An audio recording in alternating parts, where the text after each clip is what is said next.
8월 8일, 대한민국에는 102년 만에 폭우가 내렸습니다. 순식간에 성인 남성의 정강이까지 차오르는 엄청난 비에 거리에는 물에 잠긴 차가 떠다니고 안타까운 인명피해가 발생하기도 했죠. 많은 전문가는 폭우의 원인이 단연 기후변화 때문이라고 합니다. 그런데 심각성을 느끼는 건 전문가들 뿐만이 아닙니다. 이 상태로는 길게는 제가 할머니가 됐을 때, 짧게는 제가 40대만 돼도 지구 멸망 수준의 기후변화가 나타날 거라 생각해요. 한 초등학생의 말입니다. 초록우산 어린이재단의 조사 결과 청소년의 88.4%가 기후변화가 일상에 미치는 영향을 걱정한다고 답했다고 해요. 최근에는 기후우울증이나 기후불안증을 호소하는 사람도 많아지고 있다고 합니다. 당장 코앞으로 다가온 기후위기, 우리가 할 수 있는 일은 무엇이 있을까요? 여러분은 1년에 몇 벌의 옷을 구매하시나요? 전 세계적으로 한 해 동안 만들어지는 옷은 약 1000억 벌에 달합니다. 이 옷을 우리가 다 입을 수 없으니 자연스럽게 많은 옷이 버려지게 되지요. 헌옷 수거함으로 들어간 옷 중 5%만이 국내 빈티지 숍으로, 나머지 95%는 인도, 캄보디아, 우간다 같은 나라로 수출됩니다. 하지만 그곳에서도 밀려드는 헌옷을 모두 감당할 수 없는데요. 가나의 수도 아크라에는 산처럼 쌓인 옷 폐기물 위에서 소들이 합성 섬유를 뜯어먹는다고 합니다. 그런데 우리도 이 합성 섬유를 매일 먹고 있다는 사실 알고 계셨나요?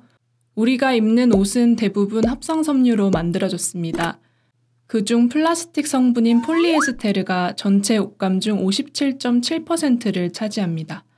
우리가 옷을 세탁할 때마다 합성 섬유에서 미세 플라스틱이 조금씩 떨어져 나옵니다. 그런데 캐나다 해양보존협회 연구팀이 북극 해수면 아래에 쌓여있는 미세 플라스틱을 분석해보니 놀라운 결과가 나왔는데요. 무려 92.3%가 합성 섬유이고 그 중에서도 폴리에스테르가 가장 큰 비중을 차지했다고 합니다. 이렇게 쌓인 미세 플라스틱은 물고기, 조개 등 다양한 해양 생물이 섭취하고 식탁 위 해산물을 통해 인간의 몸속으로 다시 들어옵니다.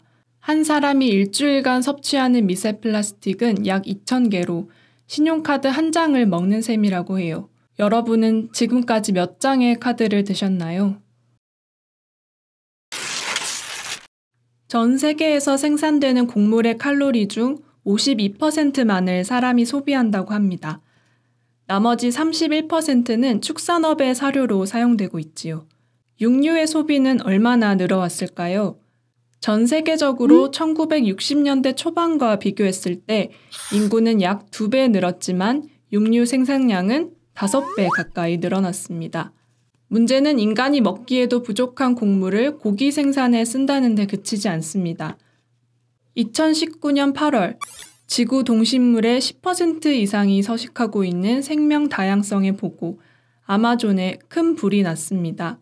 무려 1년 넘게 이어진 이 산불의 시작은 소 키울 공간을 만들고 소가 먹을 사료를 경작하기 위해 사람들이 일부러 낸 불이었습니다.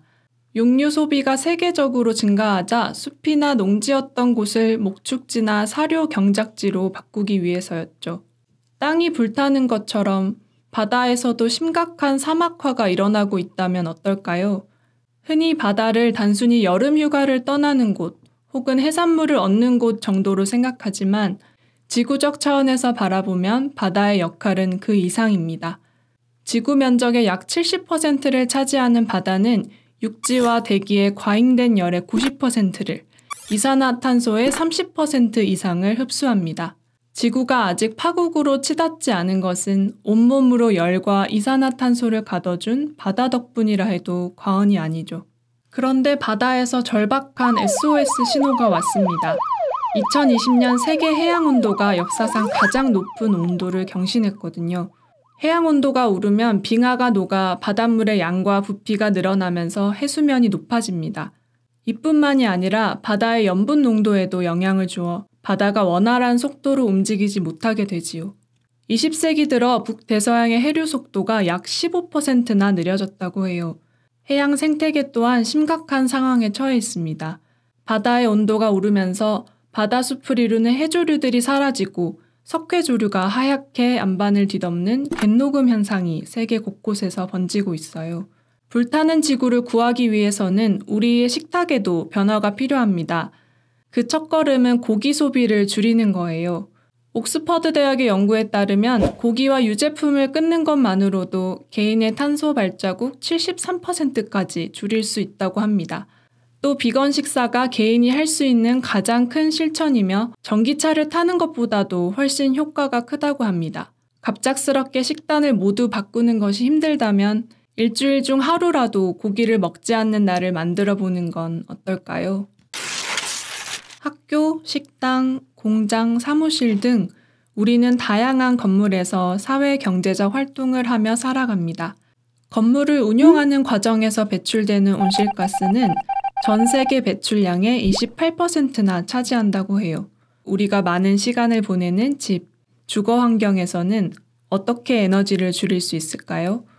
2012년 서울시는 에너지 사용량을 줄이고 재생에너지를 직접 생산해 원전 하나만큼의 에너지를 줄이겠다는 취지의 원전 하나 줄이기 정책을 시작했습니다.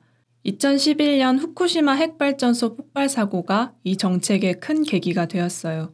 원전 하나 줄이기 정책의 일환으로 시작된 에너지 자립마을 사업은 지방자치단체와 시민들이 함께 값진 성과를 이루어낸 사례입니다. 서울시 성북구의 석관 두산 아파트. 이 아파트는 지하 주차장과 각 세대의 형광등을 효율 좋은 LED로 교체하고 베란다에는 미니 태양광 발전기를 설치해 직접 전기를 생산합니다. 동시에 주민들이 생활 속에서 실천할 수 있는 에너지 절약 운동도 함께 진행했어요. 그 결과 2010년 대비 2016년 공용 전기 사용량은 45%, 세대별 전기 사용량은 12.1%나 절감했습니다. 이렇게 절감한 비용으로 경비원 30명의 고용을 보장하고 임금도 19%나 올렸다고 해요. 에너지 사용량은 줄이고 꼭 필요할 땐 재생에너지를 활용하고 이웃의 에너지 복지까지 챙기는 모습, 멋지지 않나요? 우리나라는 전 세계에서 9번째로 에너지를 많이 소비합니다. 만약 지구 위 모든 나라 사람이 한국인처럼 자원을 쓰고 살려면 지구가 3.8개나 필요하다고 해요. 하나밖에 없는 지구 위에서 모두가 행복하게 살기 위해서는 우리의 노력이 필요합니다. 지구를 위해 나는 무슨 옷을 입을지, 무엇을 좀 덜 먹거나 먹지 않아야 할지, 내가 사는 집과 동네에서 바꿀 수 있는 게 무엇일지 고민해 보는 건 어떨까요?